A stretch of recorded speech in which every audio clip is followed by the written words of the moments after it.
And now we're going to see how we manage to incorporate this data into the PIMCore installation. So essentially what we did is we created a process manager. We have this process manager, and we created this trade services import executable. That's the way we call it. And then for one executable, we may run multiple processes, and we have run it a few times. Last time it was the 31st of October. Happy Halloween. And the progress that we're getting is in real time. We get the real-time progress execution of the task. And it will create automatically this trade services folder if it doesn't exist, or it will update any objects that we may have in here. So what does it do? It actually creates the attributes that we may use for each product. It creates the different brands that are also available in the Excel file. It creates the category, but the categories have a hierarchy, right? So we start with the top level categories that we find in the Excel file, such as fuses, batteries, signaling, and everything else that we had for the Templex friction tape. And then we take advantage of the inheritance capabilities of PIMCore in order to create subcategories for this category. So inside fuses, batteries, signaling, and so on, you may find the connecting materials. And inside the connecting materials, you will find the tape, markers, soldering, and insulating materials. And then inside that, you're going to find the tape.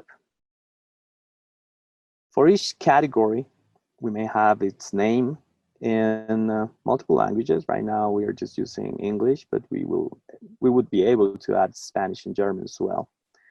We may add a description for it, and we also have the ability to specify the SEO metadata. We are able to tell PIMCore and CoreShop what stores this category should be available for. We also have the internal commodity code that Trade Services is using. And that's how we were able to create and visually replicate their catalogs. We also have the manufacturers, the products, and the schemas. We also have the manufacturers, the products, and the schemas. So for each product, I'll dig a little bit deeper into this. For each product, we were able to build a data quality summary, because some use cases include regular users, humans, creating products manually. So we want to be sure that the data is complete for these products. So we came up with a completeness index. Most of the products, if not all, that are coming from Trade Services data have this completeness index set to 100 because the product is pretty much complete. But if we were to have something like probably remove the product name or something like that, then this data quality or completeness index will be affected by that. As you can see, we are able to attach one main image that is to the product. We are also able to assign the name, the short description, features, and benefits from the Excel file in English, Spanish, and German if it was necessary. We have the ability to select the manufacturer and the brand or sub-brand in case that we may need it. So, for example, this product doesn't have a sub-brand, and if we were to have it, then it would be just a matter of drag and dropping the brand to this field. That's one cool feature of PIMCore. You don't have drop downs or select boxes over here that will take some time to load when you're editing a product. As for the categories, we did pretty much the same. We assigned the categories for this product, and we also assigned the schema to it. We also have the ability to specify the meta title and the meta description for SEO purposes in all 3 different languages. And the shipping details that we got from the trade services spreadsheet are also available here. For the digital assets, we are able to import, actually the import processes that we run deal with those URLs and take care of importing them into our own assets manager. In this case, we're talking about digital asset management, which is the DAM section of the PIM. And over here, you see that we have all the product images, all the product sheets, and they are organized by SKU numbers. So for example, the SKU number 124301 has one image, and if it has any other resources, such as a manual or anything like that, or a technical, in this case, a product data sheet, then those files will be available here. So our executable actually takes care of downloading those and organizing them in a neat way. As for the video, we are not able to download the video, but we create a link to it in the product detail view. For the stock, if necessary, we are able to specify this, but trade services data doesn't deal with this.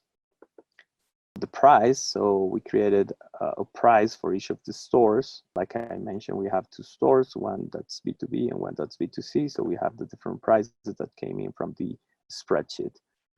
Pricing rules, we may apply different pricing rules for every product. Those pricing rules may be based on different conditions. CoreShop has a very flexible rule engine, and you can specify those rules also in the languages that are supported by Pimcore. As for kitting, we are able to create kits of products. We're going to take a look at this a bit later. And for the attributes, we may specify the different attributes that are linked to this particular product. So in this case, for example, application or approval or, I don't know, battery voltage or whatever it's needed, then we're gonna be able to assign it. The difference between this approach and the approach that originally Trade Service took is that we are not having these fields linked to the product unless they are manually or automatically, like in this case, attached to the product. But we don't create 23 different fields for each product, but we create those that are needed. One important thing about the products that we can have in CoreShop is that we may have some variants to them. So, for example, let's think about a t-shirt. So we may think of different sizes or colors of variants of this product. So we just define based on the product attributes that we have. We define what attributes will change, and then we're going to get a new product, a new object that's built upon the base data for the original t-shirt. In this case, we don't have any variants from the different products that Trade Services provided us, but it is important to know that there is this feature. Also,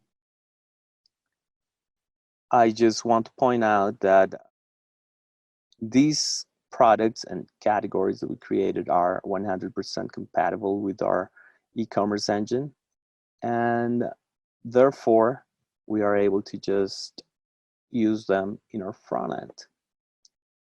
So in terms of the front end, you may see that we have a few different products in our homepage, and we have this laid out which looks a little weird, but we wanted to take the opportunity to show you that we are able to have different columns, have different attributes, have different layouts of the add to cart button for each product. So if we take a look at this magnetic contactor, for example, we are going to go into the detail page, and on the detail page, we're going to be able to see the different images that may be linked to this product. Keep in mind that Trade Services only had one, but we are able to have more than one. We also have the description, the specification, and the documents that were set for this product. All these specifications are, I just want to make sure that it is clear that these specifications are coming from the attribute set that we defined for this product. So if we look this product up in the Excel file, we're going to see that this product has 1, 2, 3, 4, 5, well, just about 12 to 15 different attributes, and those are the values that were specified in the Excel file. We also have a description, and over here you may see that we have a short description, which is actually a mixture of the short description plus the features and benefits that were set in the Excel file. So we also have the ability to specify related products. Right now, we are using some very random rules to it, but we can specify what rules we want to use. So for example, we could bring products that belong to the same category, to the same price range, that are actually linked manually because they belong together. For example, if we have a light bulb, then we probably want to have a switch and some cables as either optional accessories or related products, something like that. As you can see, we also have the full path in terms of commodity descriptions in order to get to the product. So we have the controls, industrial motor controls, contractors, IEC contactors, and then we have the magnetic contactor that we're looking at. If we go to the parent category, then we're going to see the category listing, which can be either, well, this is the only product that we have in this category, but we may have the listing displayed as a list or as a grid. There's not really a huge difference, but some users may prefer to have a grid rather than a listing. We also have, from the product detail page, we have the ability to add this product to our cart. And in our layout, at the top right corner almost, we have the cart summary, where it tells us that we have the products that we have, how many of each product are in our cart, and the price. So we get a subtotal of each, and then we also have the total of all the products that we have in the cart. The checkout process can be customized a little bit, but right now we are trying to have the, let me just go back to the cart so that we can see the cart itself. So the cart actually has the same data that we find in the summary, but with more space in between, that we are able to see the prices, the quantities, and everything more clearly.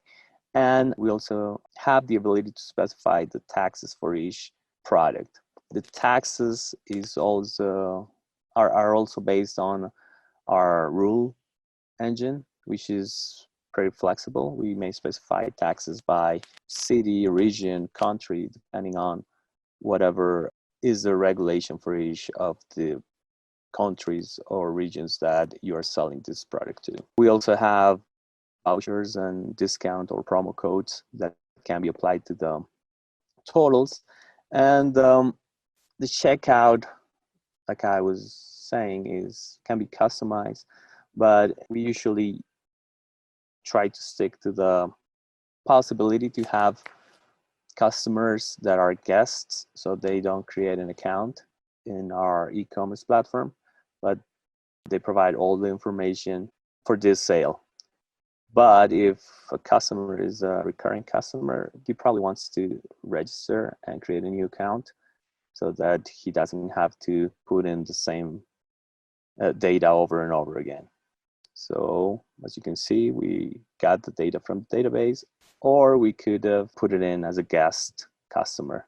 This is all configurable, so we may force registration, or we just may disallow it, like in this case. It's an optional step. Once we have specified our shipping destination, we can choose our shipping method. In this case, we have UPS configured. And finally, we have the payment options. Right now we have only one option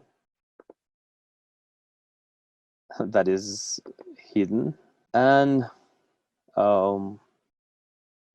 we get the summary of our order at the end with a total of 81.25.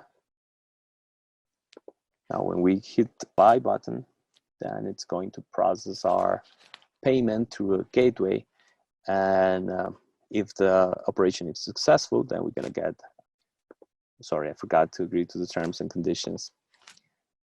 Then we're going to get our order created in CoreShop. So going back to this is the order as the customer sees it. And in CoreShop, we have the different orders that have been created in our system.